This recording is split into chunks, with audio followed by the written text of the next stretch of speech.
Gencatan senjata antara Israel Hamas akhirnya dimulai paling tidak sampai 4 hari ke depan setelah belasan ribu warga sipil harus kehilangan nyawa. Kita bahas hal ini, bergabung bersama kami ada pengamat Timur Tengah Universitas Padjadjaran, Dina Sulaiman. Ibu Dina, selamat sore. Selamat sore Mbak Puspa. Ibu Dina, dari gencatan senjata yang terjadi, apa kemungkinan yang mungkin akan timbul dari kedua pihak saat sampai hari ini sampai dengan 4 hari ke depan?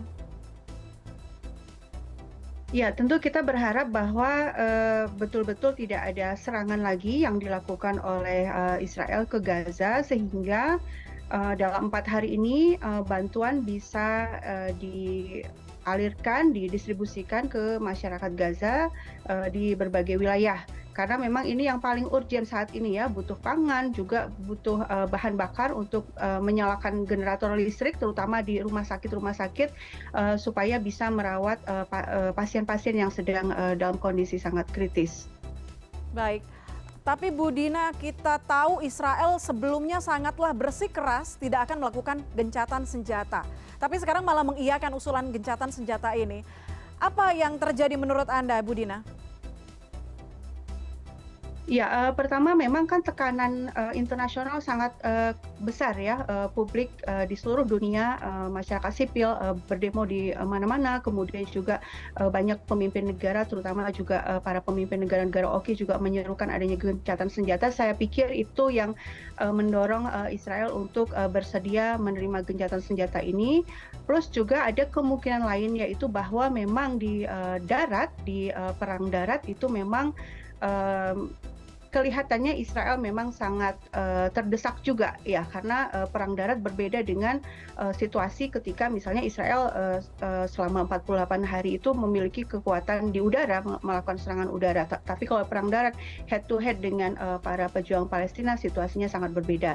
Itu satu. Dan kedua, kita perlu juga mengingat bahwa gencatan senjata ini bukan akhir, karena sejak awal, sejak 8 November pun itu Perdana Menteri Israel sudah menyatakan bahwa target mereka adalah menduduki Gaza untuk waktu yang tidak ditentukan. Sehingga memang ini semacam peredaan situasi saja saya pikir dari pihak Israel karena besarnya tekanan. Oke. Kita lihat bagaimana Israel membuat propaganda, kemudian manipulasi. Kalau dari berkaca dengan itu, seberapa besar kepercayaan kedua pihak ini bisa saling untuk mengembalikan sandera masing-masing, Bu Dina? Kalau untuk saat ini ketika seluruh dunia melihat dan juga mengawasi situasinya, saya pikir saya berharap bahwa pengembalian sandera ini bisa berjalan dengan sesuai rencana. Tetapi ya yang saya pikir perlu kita ingat bersama-sama, ini kan bukan kejadian pertama ya.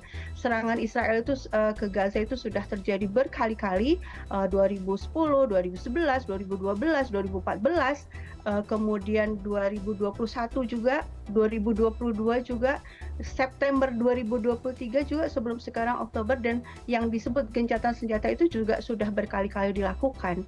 Jadi selama akar masalah belum selesai, itu situasinya akan terus seperti ini ya. Mungkin ada gencatan senjata berapa waktu dan kemudian akan meledak lagi. Karena yang namanya pendudukan itu pasti akan memunculkan perlawanan. Selama masalah pendudukan, intimidasi, dan apartheid belum diselesaikan di Palestina, tidak akan berhenti ada perlawanan terus-menerus dari pihak Palestinanya. Baik. Ibu Dina, ada Qatar, kita tahu ada Mesir juga yang menjadi penengah dalam gencatan senjata ini. Bagaimana Anda melihat pergerakan negara-negara Arab dalam mendukung perdamaian antara Palestina dan Israel? Ya, kalau saya sendiri terus terang menyayangkan ya negara-negara Arab sikapnya yang masih setengah-setengah ya dalam membantu Palestina. Iya betul, saat ini Qatar dan Mesir sudah membantu untuk menekan Israel agar mau menyetujui gencatan senjata 4 hari ini.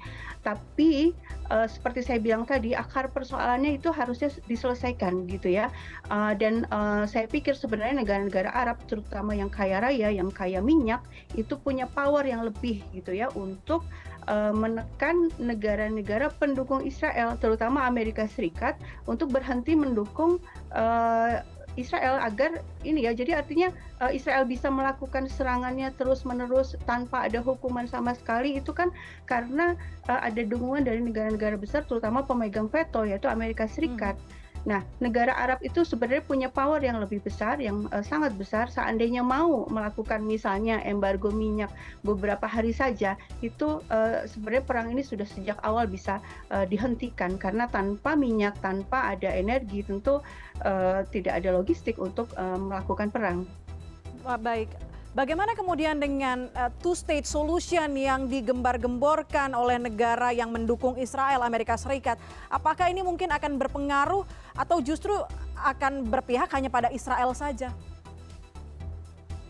Ya, two state solution itu memang sepertinya itu adalah hal yang ideal ya. Indonesia pun juga mendukung two state solution, yaitu berdirinya dua negara bersama-sama Israel dan Palestina di tanah itu. Dan pihak Palestina pun yang dalam hal ini Fatah sejak lama sudah menyatakan menerima solusi seperti itu.